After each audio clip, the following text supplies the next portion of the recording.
Bismillahirrahmanirrahim. Assalamualaikum warahmatullahi wabarakatuh. Saya Pipi Fitria Apipah, program studi S1 Ilmu Keperawatan dengan NIM C2114-2010-94. Di sini saya akan menjelaskan tentang beberapa pandangan menurut Islam untuk memenuhi tugas agama. Yang pertama yaitu ada hakikat manusia. Hakikat manusia dalam konsep Islam adalah makhluk yang diciptakan oleh Allah Subhanahu wa taala, memiliki berbagai potensi untuk tumbuh berkembang menuju kepada kesempurnaan. Adapun implikasi konsep Islam tentang hakikat manusia dan hubungannya dengan pendidikan Islam adalah: pertama, sistem pendidikan Islam harus dibangun di atas konsep kesatuan antara qalbiyah dan akliyah untuk dapat menghasilkan manusia intelektual dan berakhlak. Kedua, pendidikan Islam harus berupaya mengembangkan potensi yang dimiliki manusia secara maksimal, sehingga dapat diwujudkan bermuatan hard skill dan soft skill. Ketiga, adapun yang ketiga yaitu pendidikan Islam harus dijadikan sarana yang kondusif bagi proses transformasi ilmu, pengetahuan, dan budaya Islam. Yang kedua yaitu ada asal-usul kejadian manusia. Al-Quran menggunakan istilah kegelapan karena memang proses penciptaan manusia dalam perut ibu terjadi di dalam rahim yang gelap. Dalam buku elektronik Basic Human Embryology, sebuah buku referensi utama dalam bidang embriologi, fakta ini diuraikan sebagai berikut. Kehidupan dalam rahim memiliki 3 tahapan, yaitu pre-embryonik, 2 setelah minggu pertama, embryonik sampai akhir minggu ke-8, dan fetus atau janin dari minggu ke-8 sampai kelahiran. Yang ketiga yaitu ada potensi manusia.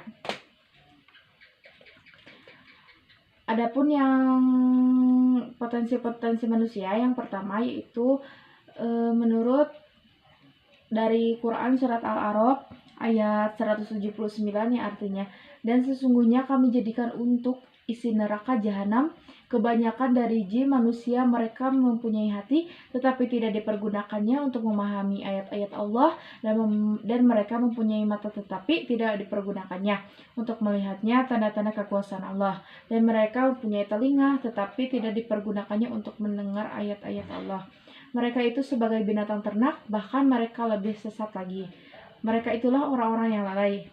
Jadi penjelasannya, ayat tersebut di atas menjelaskan tentang bahaya bagi orang-orang yang tidak mempergunakan potensi yang dimilikinya, pendengaran, penglihatan, dan hati atau pikiran baik di dunia maupun di akhirat. Yang kedua yaitu dari Quran surat An-Nahl ayat 78 yang isi penjelasannya yaitu perintah untuk mensyukuri potensi yang diberikan, pendengaran, penglihatan, hati atau pikiran. Yang ketiga yaitu dari Quran surat Al-Isra ayat 36 yang artinya, dan janganlah kamu mengikuti apa yang kamu tidak mempunyai pengetahuan tentangnya. Sesungguhnya pendengaran, penglihatan, dan hati semuanya itu akan diminta pertanggungjawabannya. Yang kelima, kelemahan manusia. Manusia itu suka membantah, bersifat lemah, zolim, dan bodoh, kikir, mencintai kehidupan dunia.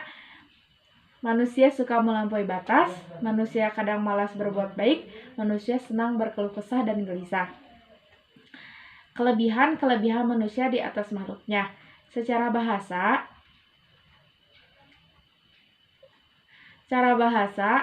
manusia berasal dari kata manu atau mens yang dapat diartikan sebagai berpikir, berakal budi, atau makhluk yang mempunyai akal dan budi pekerti, mampu menguasai makhluk. Secara istilah, manusia dapat diartikan sebuah konsep atau sebuah fakta, sebuah gagasan atau realitas, sebuah kelompok genus atau seseorang individu. Allah menciptakan manusia sebagai makhluk yang paling sempurna dibanding makhluk yang lain. Terdapat dalam surat At-Tin ayat 4 yang artinya, sungguh kami telah menciptakan manusia dalam bentuk yang sebaik-baiknya. Dan yang terakhir ada sifat-sifat manusia. Al-Quran menurut surat Dan yang terakhir ada sifat-sifat manusia. Sifat-sifat manusia ini menurut Al-Quran surat Al-Adiyat ayat ke-6 yaitu sudah menegaskan tabiat manusia yang enggan bersyukur kepada Allah. Artinya, sesungguhnya manusia itu sangat ingkar, tidak berterima kasih kepada Tuhannya. Padahal dengan banyak-banyak bersyukur manusia akan ditambahkan nikmat lagi dan lagi dari Allah Subhanahu wa taala. Itu adalah sebagian dari sifat-sifat manusia.